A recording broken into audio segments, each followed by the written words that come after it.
Hey guys, welcome back to the Devine Witch. It is your Monday upload for today. Before we dive too deep, if you're new to this channel, hit subscribe, hit the notification bell, and hit all notifications. That way you guys don't miss any of our videos we upload, along with our live streams. So without further ado, let's go ahead and let's dive in. And welcome back. Now that we got that out of the way, I want to say one more little thing before we get started. As you can see on this channel, everything is from my perspective. And it is also my personal practice and belief. Now, as I always say on this channel, no two witches witch alike, and no practice energy magic the exact same way. So, please keep that in mind when you're watching this video. So without further ado, let's dive into what exactly is energy magic. So when we're talking about energy magic, we first got to define energy magic. Energy magic is a practice of being able to use, manipulate, take or give energy. And for many people, they overlook the power of energy magic and what energy magic can do. Because energy magic is part of every practice. It doesn't matter if you're in ceremonial magic, or if you're in just the simple witch talk magic, or if you're in Appalachian, or,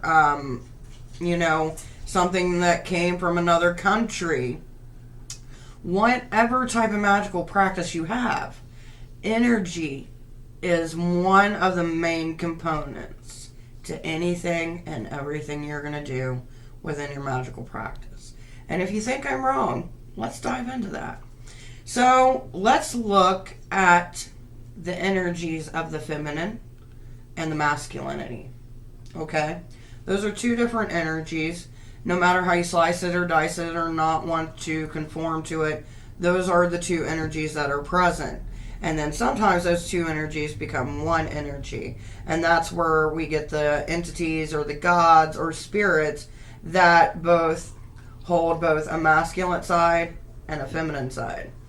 And this is where we get that blend of the two energies that create something new. Kind of like a non-binary energy flow, right? But when we're working with these energies, you'll notice a pattern that you will attribute certain things to these energies, no matter if it's feminine or a male energy. And then when you combine the two, like I was saying earlier, for a non-binary type of energy, you're taking the both energies, the best qualities of each, putting it into your magic and forming something higher where both complement each other within your practice. It's the same as if you're working with a female deity or a male deity. You put them together and then that energy kind of, fixates with each other and just spirals up. So think of magic like that. You're taking certain energies and you're looking at the qualities of those energies as to what, when you look at it, what does those energies mean to you? What energies of Hecate means for me may not be the same energy as she means for you, and vice versa. But does it mean that we're wrong on whose energy is right when they're thinking of her? No, because we are grasping at different aspects of her energy and using it in our magical work. It's the same thing with, people, animals, plant life, elemental work, entity work. They all have their own energy. And even though they might be in a category of, spirit, water spirits, or they might be in a category of divine energy, they still are different.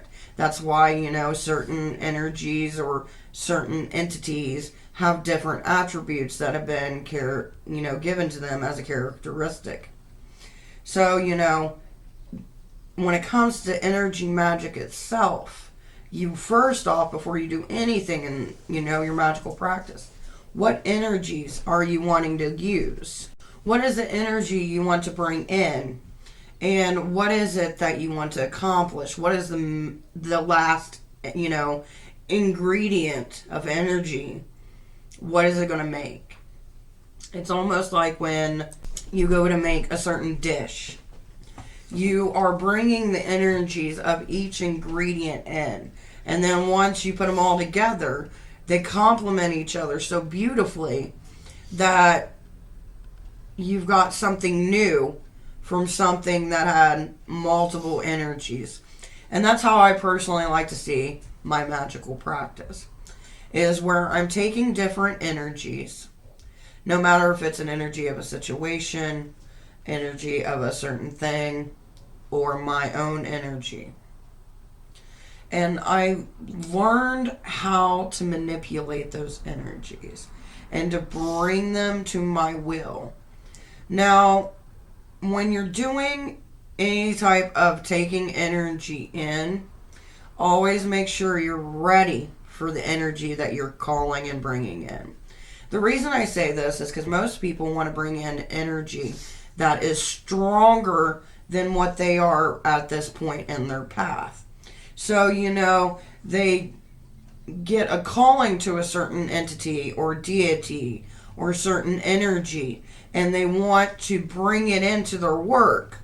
But their energy is not at a level with that energy, and then that's when you get a little bit of unbalance, or what some of us would like to call as a chaos type of magic, where it's not really purposely controlled, and it can go either way, but you got to use that energy and manipulate it to where it actually works out for you.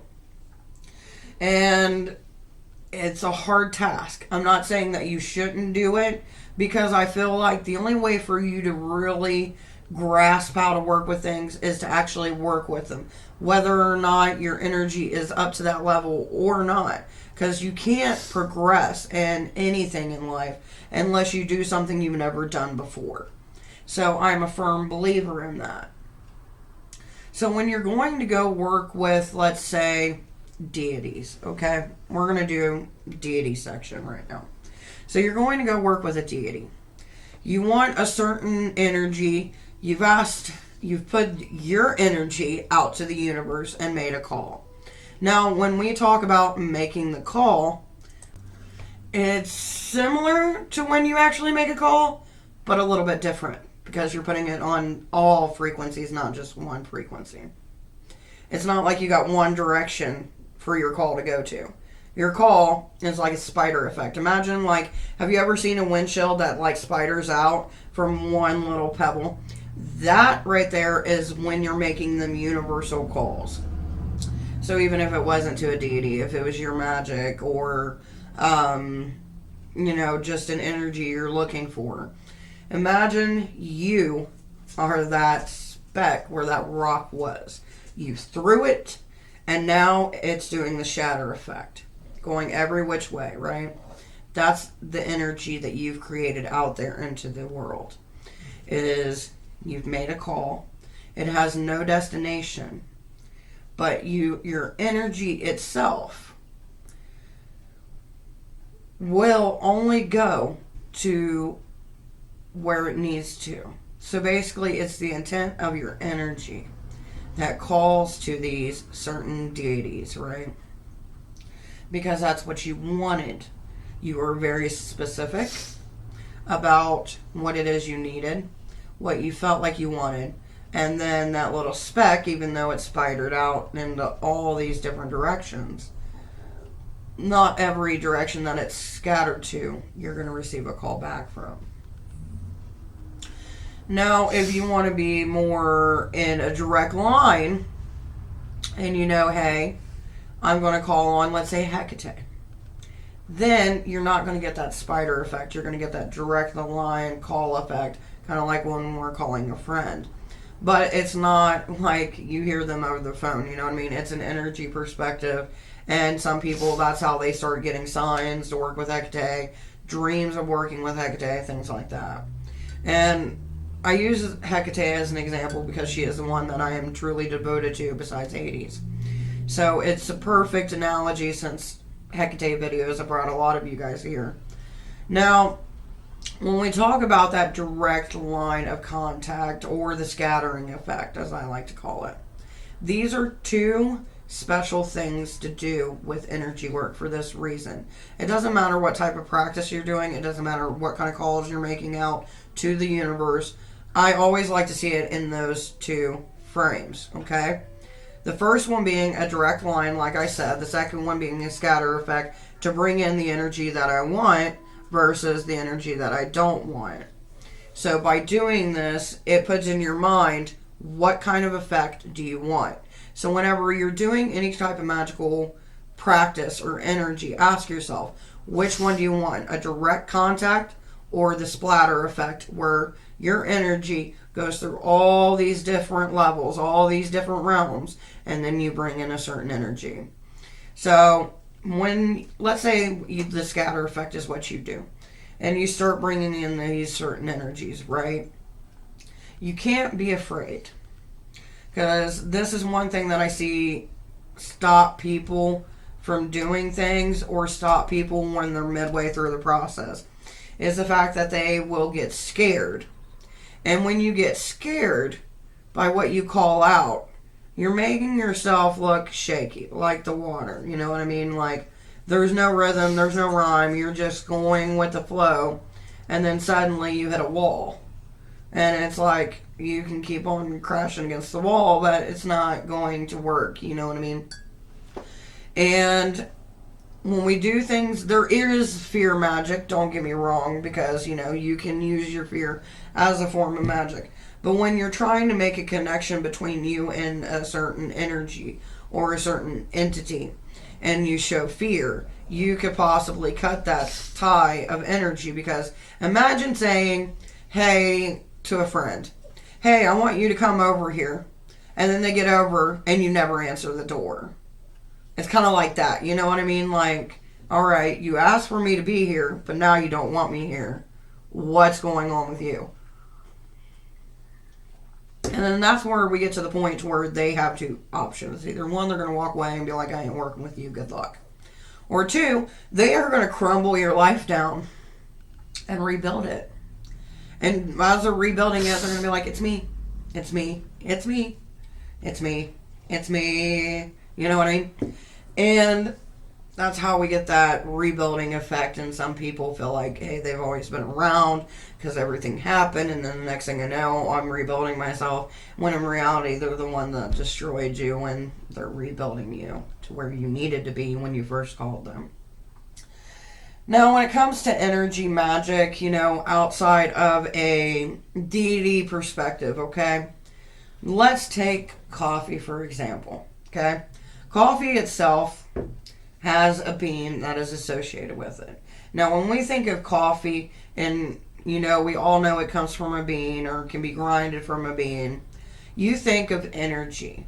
You think of being able to be awakened, to be able to have so much energy it's fueling you. But to make coffee, you have to mix the energy with the flow of water, which means that that energy comes and goes in waves. And then whatever else you add to it is your preference, but that's beside the point. But coffee itself is an energy that you're taking in. You're brewing that energy to manifest a different product to put either inside of you or to manifest outside of you. So that's one of the easiest analogies to explain it. Everything that you come in contact with, no matter what it is, has its own energy. This is why we have things such as possessed items, locations where people, you know, feel very overwhelmed because that's the energy in that moment. The energy that that area or object is projecting. And, you know, that's why I sit here and say energy magic in itself is very pure, very raw. It's one of the core elements that most people don't talk about. They put the energy out there, but they never really think about the energy into it. You think, well, lavender has a calming effect, so I can use lavender. What really is that calming effect? What is that energy? When you're holding that plant before you put it into like your little mortal and pestle or into a spell, are you really taking that energy from that plant as you're putting it into it and focusing on that energy to really place it in there to get that effect, to add your energy with its energy to set your intention? And this is, I'm saying this because it's really that simple, but there's also some things later that we're going to talk about that aren't that simple.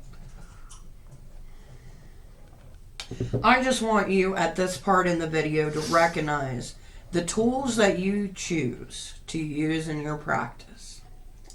They have energy. No matter if it's a knife, no matter if it's an herb, or a crystal.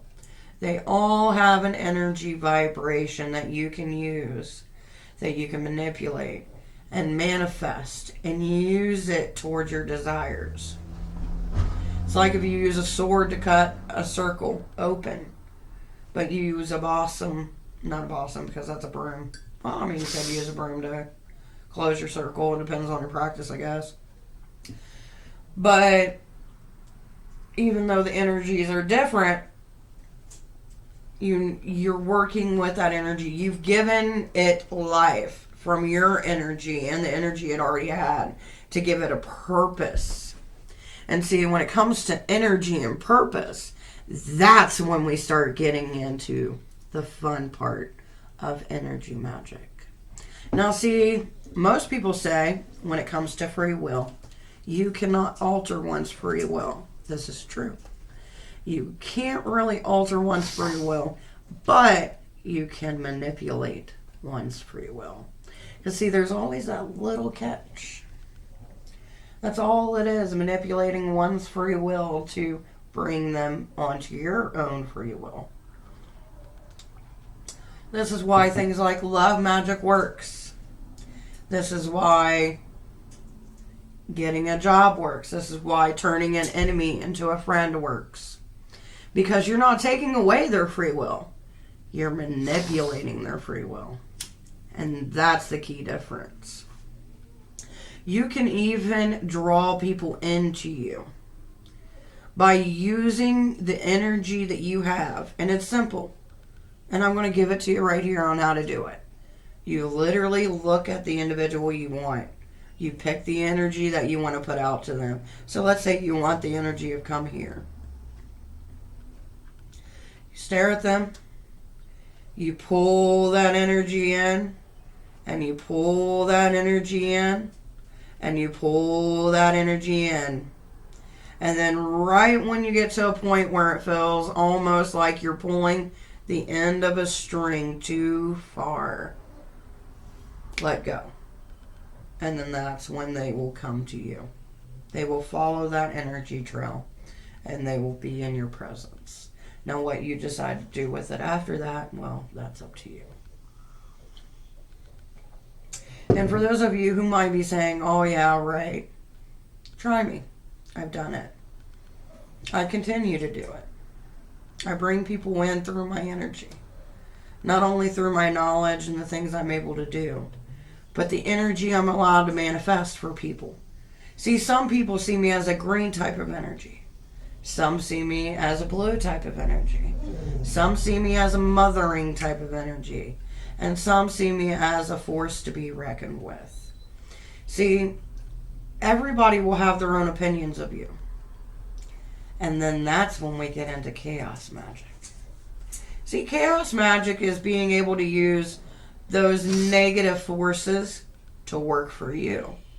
So let's say you got people who want to see you as an evil villain or want to watch your life be destroyed. This is the point in the game where you go, all right, let's have fun. Because you're at your wit's end. There are no F's left to give.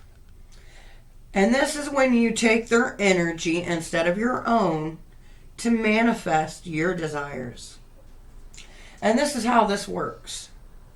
You get their energy, which fuels your spell. That's the energy of their hate, the energy of the words that they speak when doors are closed, or when they're following you and you know it, but you can't figure out who exactly it is. Or when you have friends or family or foe who is trying to basically talk ill of you. And you use all that energy because that's what it is. It's energy. They're putting it out towards you and you know it. So if you got energy coming towards you, why ain't you using that energy? This is the moment where you take all those energies and you start manifesting your desires, whatever they may be, money, etc. And here's how it works. The more they feed energy towards you in this manner, the more they keep on digging a hole even deeper for themselves. And here's why. Because in life, we all know people will always have something against you. Just as people will love you. It goes hand in hand. So this is the point where you're taking that energy, you're manifesting the things in your life. And as you're manifesting that energy, you got a direct line to all these people that have issues with you, right? Because energy leaves a trail, just like anything else. It's a certain footprint, so to speak. So imagine that energy has to be constant. It has to flow. Like all things do in life, energy has a certain flow to it. So even when they're not speaking ill will, from just because they have at one point in time, that energy is still connected to them. And we all know if you use so much energy, things start to go wrong, such as your sleep or your love life or your ability to handle certain situations you were used to being able to handle, but now you can't because mentally you're having issues.